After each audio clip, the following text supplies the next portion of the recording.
All right, let's talk about a money plan for 2026 that's simple and, more importantly, actually works. Now, this isn't going to be about complicated spreadsheets or chasing the latest hot stock tip. Nope. This is all about a fundamental shift in how you think, one that can literally change everything. Let's get into it.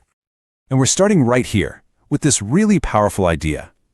What the source material argues is that for so many of us, the real thing holding us back isn't our paycheck. It's our mindset.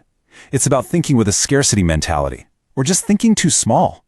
You see, before you can ever change your bank account, you have to change your thinking first.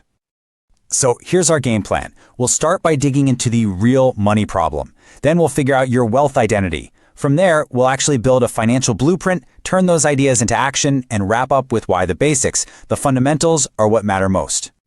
Okay, first up, the real money problem. The argument here is that before you can even begin to manage your money, you've got to learn to manage your mind. It all starts right up here. What I love about this is just how simple it is. The source makes this direct, unbreakable link. The thoughts you have lead to the actions you take, and those actions create your financial reality. It's a straight line. So if you want different results, you have to start with different thoughts. It's that simple. And that leads us perfectly into Section 2, knowing your wealth identity. Before you even touch a budget or open a spreadsheet, the source material says you have to answer a much deeper question. Who are you really when it comes to money? So what exactly is a wealth identity? Well, it's the story you tell yourself about your own financial future. Think about it. If you see yourself as someone who's always going to struggle with debt, that identity is going to shape every single one of your actions. You literally cannot outperform an identity that tells you you're not capable of building wealth. The source uses this absolutely brilliant analogy from Alcoholics Anonymous. What's the very first step? Admitting there's a problem. Well, it's the same in finance. You have to be willing to look inward and really understand your current identity with money before you can make any real, lasting changes. Self-awareness isn't just a nice to have, it is the absolute prerequisite. And this brings us to the first huge question you need to ask yourself. Forget who you've been with money in the past. That's over. Your financial life is lived forward. Your plan for 2026 starts with a crystal clear vision of the person you are actively becoming. And the second question, this one digs a little deeper. Is money a source of constant stress for you? Is it a tool for freedom, or is it some kind of measure of your self-worth? Your answer here reveals your core beliefs. And a lot of us have been taught that money is somehow bad or evil. And finally, what's your why? This is everything. This is the fuel for the entire journey. Is your why to be able to mentor your nieces without ever worrying about bills? Is it to travel the world, to give more generously? Your why is what will drag you out of bed and keep you going when this whole process gets tough. And this just perfectly illustrates the mindset shift you have to make. Money isn't evil, it's neutral, it's just a tool.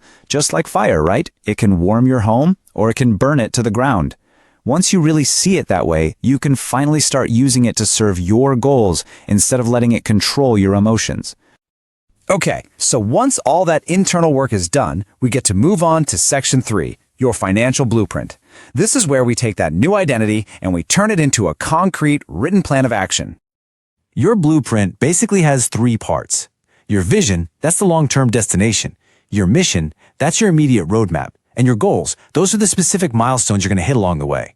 See, this is how you stop just reacting to life and start actually designing it.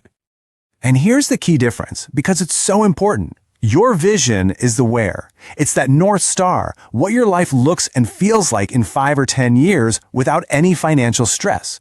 Your mission, on the other hand, is the how. It's your marching orders for today, the daily habits that are actually going to get you there. Which brings us to Section 4, turning those goals into real, tangible, measurable action. Because let's be honest, a plan without action is just a daydream. This is where we get really specific. This slide just nails the difference, doesn't it? I want to get out of debt. That's a wish. It's nice, but it won't get you anywhere. A real goal, a powerful goal, has a number and a date attached to it. It's specific, it's measurable, and it makes you accountable to yourself. And this is a huge piece of advice from the source.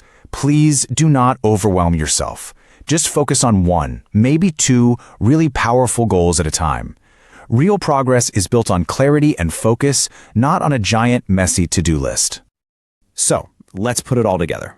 Here are the rules for goals that actually get done. Be super specific, attach a dollar amount and a hard deadline. Make them realistic, sure, but they should also stretch you a little bit. And maybe most important of all, give every single goal clear action steps to turn that intention into reality. And that brings us to our final and I think our most important section.